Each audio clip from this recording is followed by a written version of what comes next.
Production support for Local Roots provided by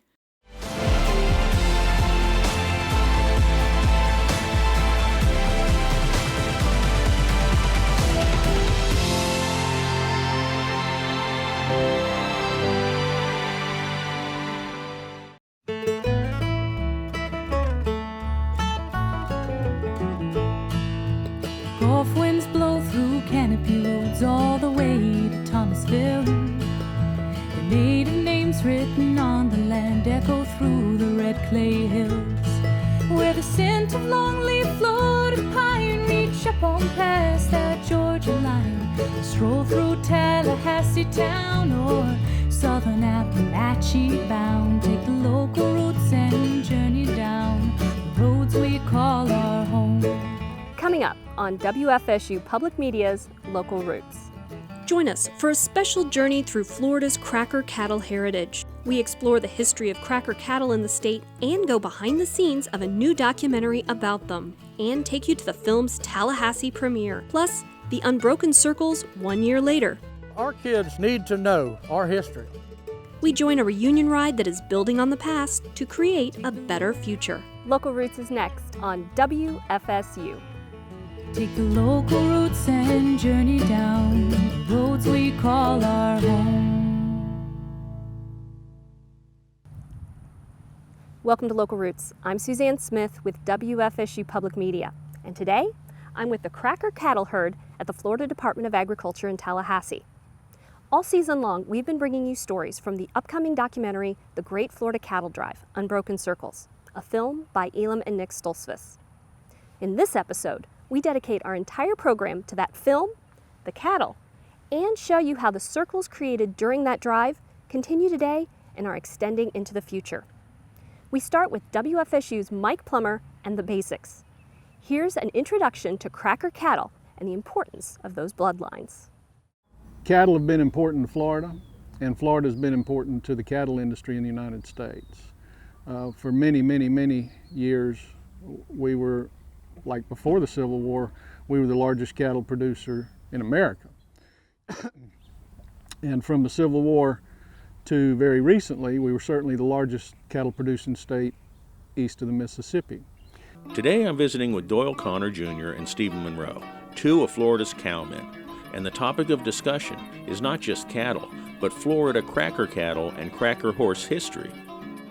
The first cattle, first horses, first goats, pigs to ever step foot in what's now the United States of America landed in Charlotte Harbor in the year 1521 on the second voyage of Ponce de Leon. What is now known as Florida cracker cattle are naturally resistant to parasites, and they're smaller in frame than the cattle we've grown to enjoy in today's beef industry. They're hardy, more fertile.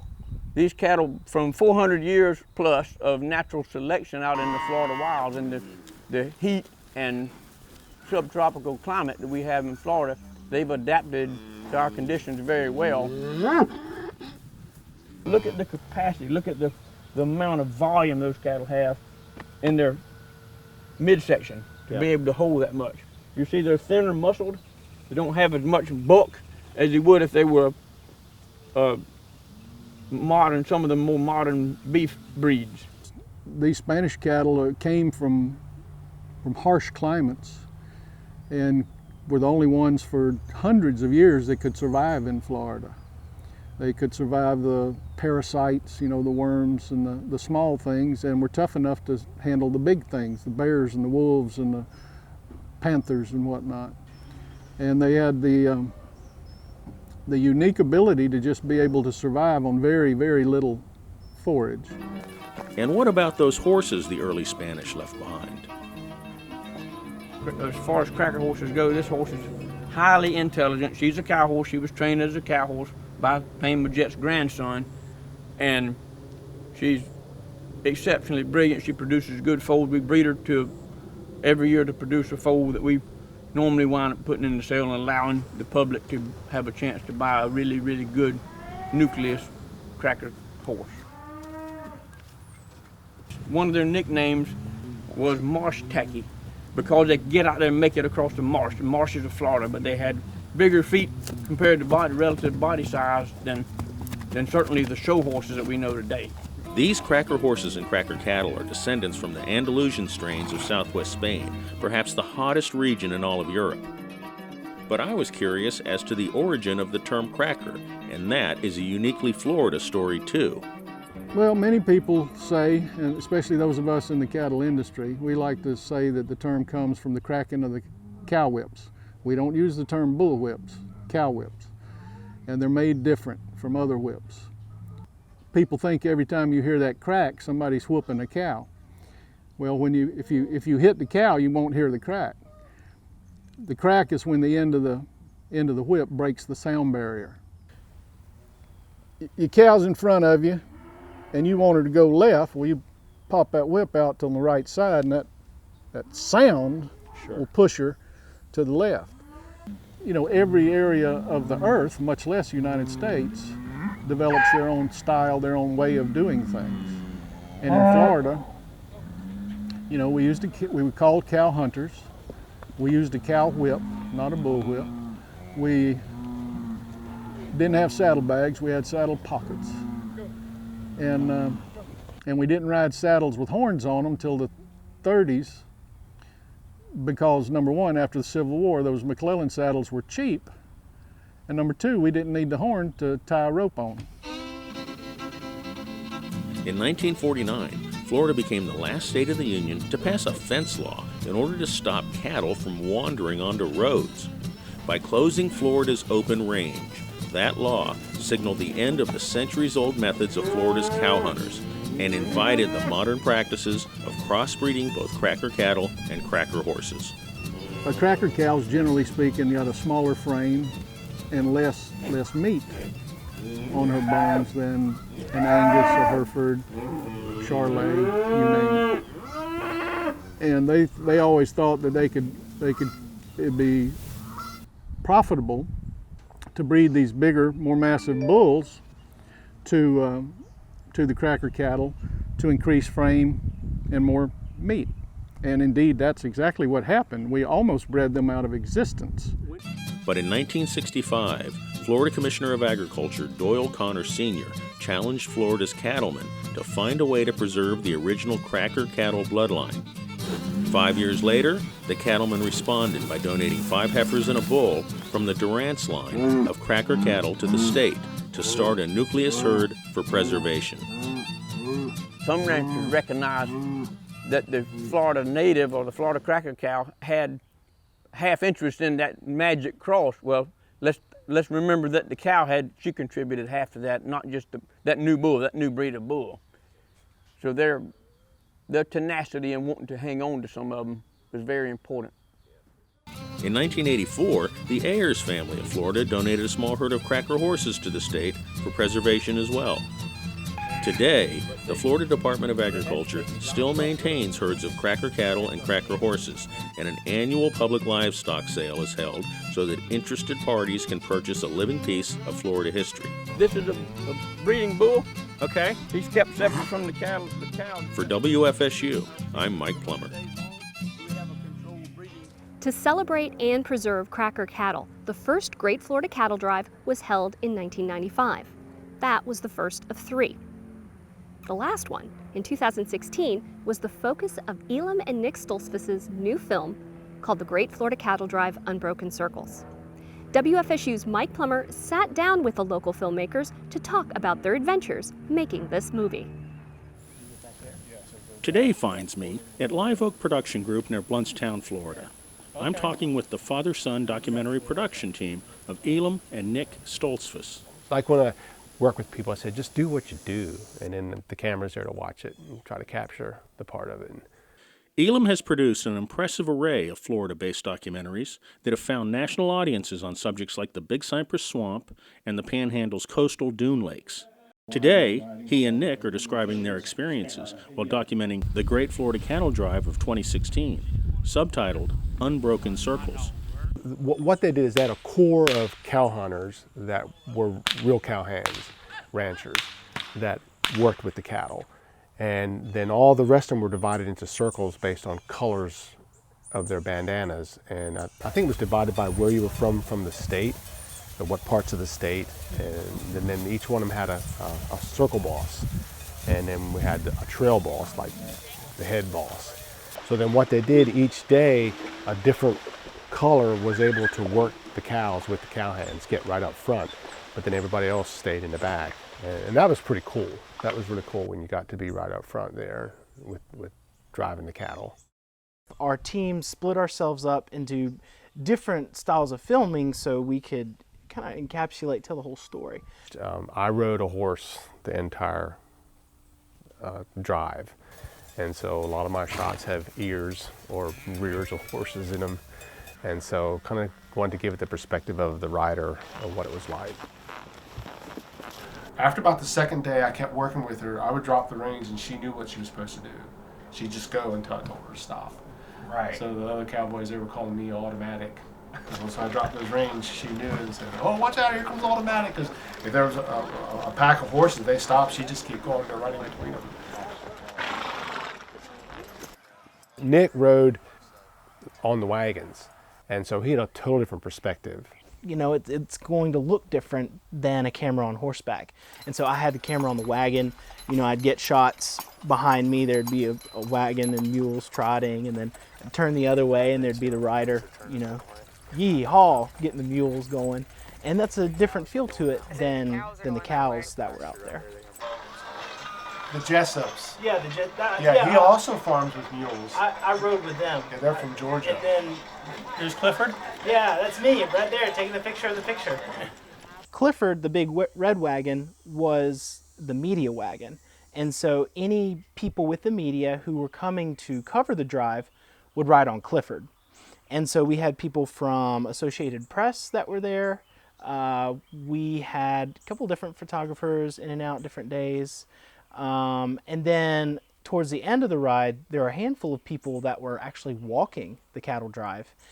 And there were 3 of them that got pretty worn out and couldn't do it. And so Clifford provided them a safe place. The Great Florida Cattle Drive is an event that takes place roughly every 10 years. Its purpose is to preserve the traditions of Florida's cattle culture and heritage. This year's drive took place over 6 days and started near St. Cloud and meandered south to Kenansville with more than 400 riders and a herd of about 500 cracker cattle. This is cracker cattle right here.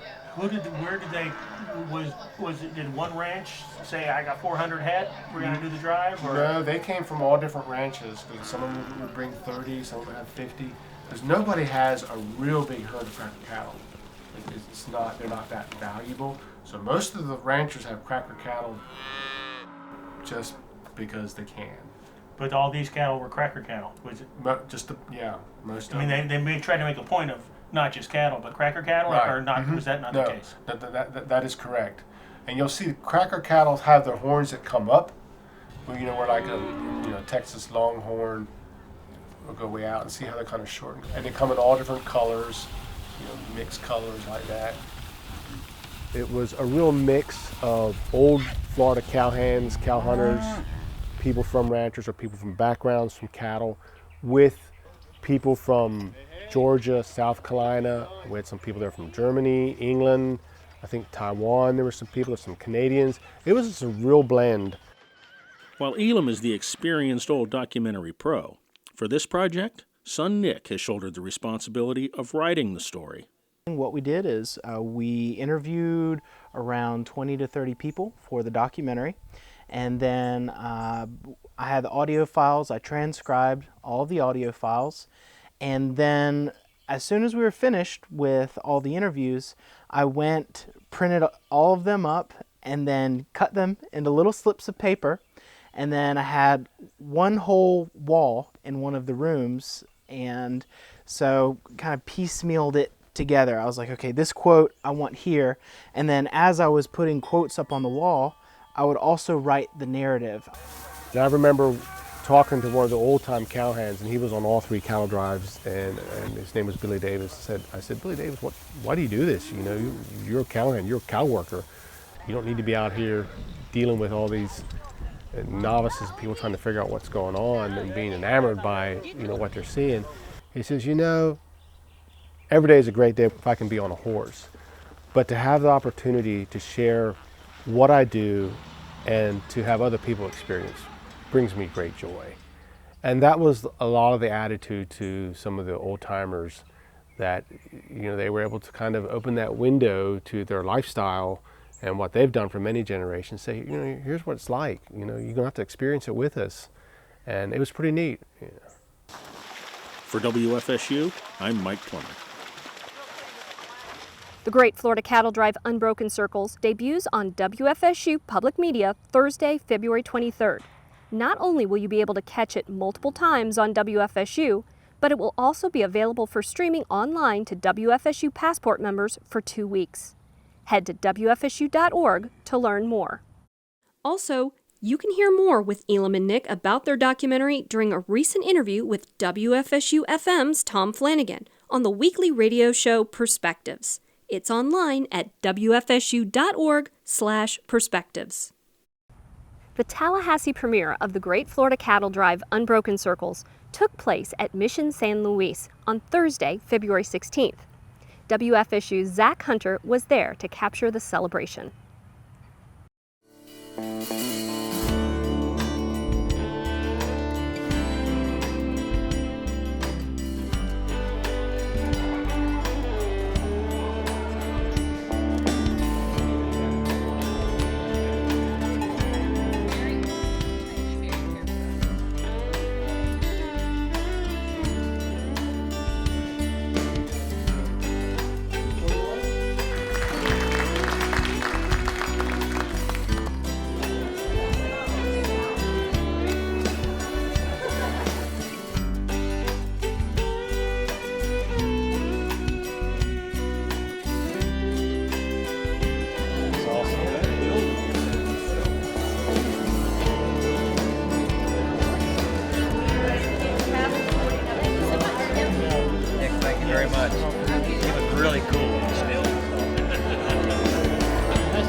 The theme and subtitle of this film is Unbroken Circles, and it's true.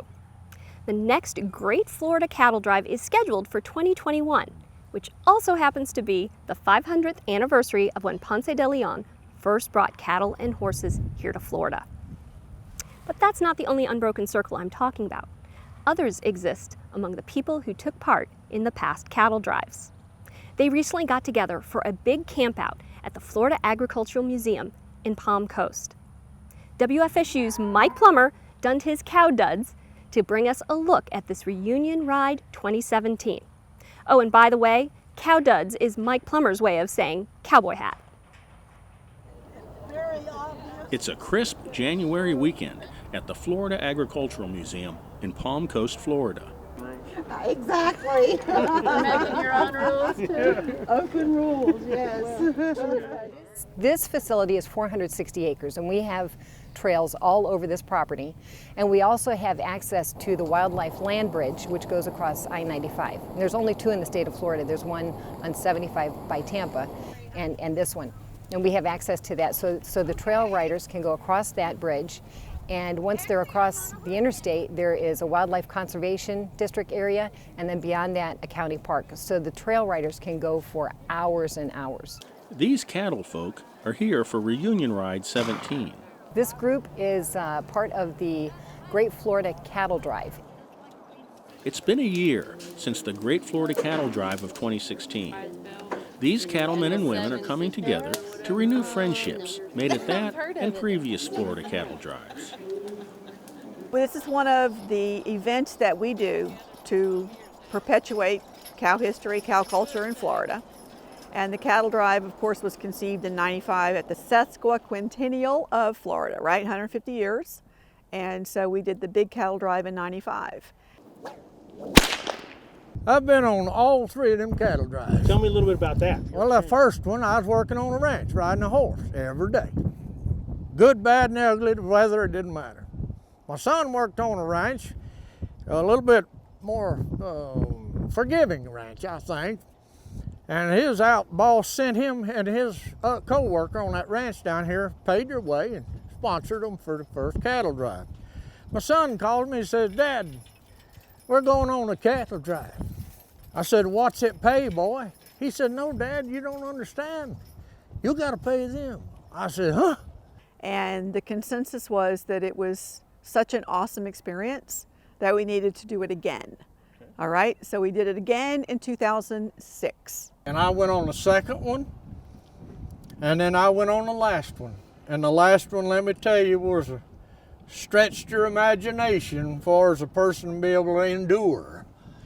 The ones who were able to sustain the weather events of the drive in January of 16 wanted to stay together and maintain a contact. When somebody sleeps in a wet tent next to you, you're going to remember their face anyway. You know what I'm saying? And so that's when we came up with this reunion ride. This is the first time that we've had a reunion, so to speak, so close to the cattle drive. And there's a reason behind that also. The main thing is that we will do our next historical drive in 2021. And right now we've got a good momentum going with the drive, a lot of good interest, and we want to keep that interest going. So to do that, we need to stay in touch with one another. The 2021 Cattle Drive will be the 500th anniversary of Ponce de Leon's introduction of Spanish cattle and horses into Florida, what we call cracker cattle and cracker horses today. And that is what this reunion ride is all about, keeping Florida's cattle history intact, to celebrate a way of life. Bob Bardis brought his horse Hooker down from Monticello to take part in the ride. Tell me what you were doing with the horse there when you were moving it. Just warming him up, getting his attention, making him focus on me, because horses can tune you out very easily, and it's very important to have their attention, because the only way they're going to do what you want them to do is if they're paying attention to you. So it's just to get them loosened up and mentally aware and mentally keyed in. Josh Striegel and Eric Hepner set up camp, 1800s Florida frontier style, complete with a backstory to tell. I was up in Savannah and caught a side wheeler down to Jacksonville and hooked up with a stern wheeler there and came down, and so we're gonna get together here and start up a trading company, and the boss here will know where we're going from there. I'm the one that came in with the cattle with the drovers, did a little bit of riding, but mostly cooking for the trail. That was my thing. It's just fun to see not the cattle so much, I get to see them all the time, but I enjoy the people and the camping and meeting new people and people that are interested in the cattle business or agriculture, period. One of the reasons that this was started was to keep the history going of what went on in the state and how it was developed, and to educate the people. I'm the 6th generation Floridian and I'm still on the same ranch, that part of the same ranch. Of course, through families and attrition of build-up divisions, it's a lot smaller now than it was when it was part of the Spanish land grant. You know, part of that property was the Spanish land grant. And that just means a lot to me to maintain some of old Florida, because I'm in my 70s and I've watched it just change tremendously in my life. And I can just imagine what my daddy and grandfathers are thinking.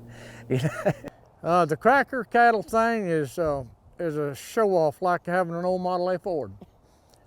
You don't want to ride that Model A Ford to New York. It's to look at.